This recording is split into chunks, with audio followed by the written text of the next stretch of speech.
জলাবদ্ধতায় নাকাল রংপুরের বাসিন্দারা। কয়েকদিনের বৃষ্টিতে মহানগরী সহ জেলার বিভিন্ন স্থানে সৃষ্টি হয়েছে জলজট। সড়কগুলোতে জমেছে হাঁটু পানি। জনজীবনে নেমে এসেছে সীমাহীন দুর্ভোগ। অপরিকল্পিত ড্রেনেজ ব্যবস্থাকে দুষছেন নগরবাসী। নগরীর ফুসফুস খ্যাত শ্যামা সুন্দরী ও কেটিখাল সংস্কারের দাবি তাদের। ওমর ফারুকের ক্যামেরায় রেজাউল করিম মানিকের রিপোর্টে বিস্তারিত।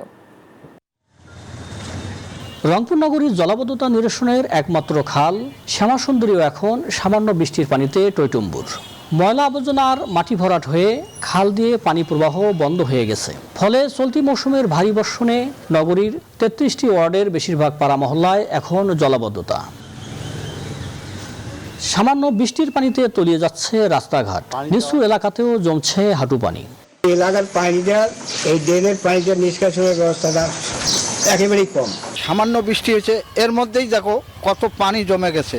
মশা মাছি উপদ্রব, তারপর দুর্গন্ধ সৃষ্টি করে, আরও অনেক সমস্যা, হাঁটা চলাফেরা করা যায় না। নগরবাসীর অভিযোগ, সুষ্ঠু ড্রেনেজ ব্যবস্থা না থাকায় বৃষ্টির পানি জমছে। কোথাও কোথাও পানিবন্দী হয়ে আছে অনেক পরিবার। সীমাহীন দুর্ভোগে পড়েছেন নগরবাসী। অপরিকল্পিত ড্রেনেজ ব্যবস্থাকেই দুষছেন তারা।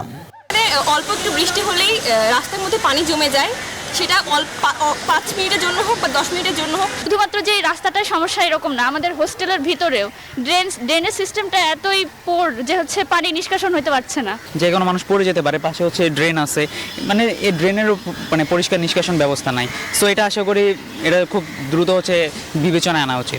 নগরীর শ্যামাসুন্দরী ও কেটিখাল খনন করা না গেলে জলাবদ্ধতা দূর হওয়ার কোনো সম্ভাবনা নেই বলে জানান সিটি কর্পোরেশনের এই তত্ত্বাবধায়ক প্রকৌশলী।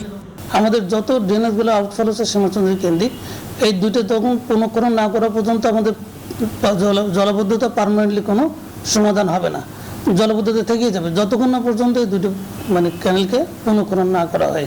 উত্তরের বিভাগীয় নগরীকে বাসযোগ্য করে গড়ে তুলতে সরকারকে আরও নজর দেওয়ার আহ্বান নগরবাসীর। রেজাউল করিম মানিক, নিউজ 24, রংপুর।